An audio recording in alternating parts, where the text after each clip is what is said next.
No, pre mňa aj pre všetky týmy myslím, že to bola výborná sezóna, pretože zobrali sme ten titul naspäť. Chcem povedať, že tieto hráči, ten tým, čo bol minulú sezónu, takže to boli výborní chlapci, som rád, že zahral s nimi.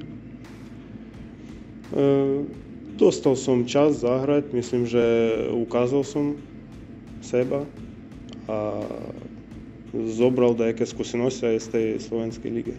Hej, mám trošku zahraté v tej českej lige a podľa mňa je to liga trošku kvalitnejšia ako slovenská liga. Pamätám zápasy proti Lovosic, boli to ťažké zápasy, pretože super je výborný.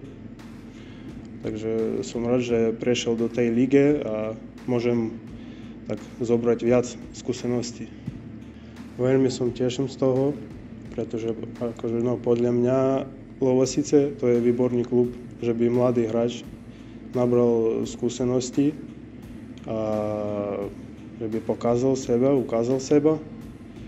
A myslím, že ja dobre ukážem tu, pretože chcem to urobiť. Ja všetko dám preto, že by vy ste videli, aj fanúšikovia, aj tréneri, všetci, že by videli, že chcem hrať. A myslím, že mne to podarí.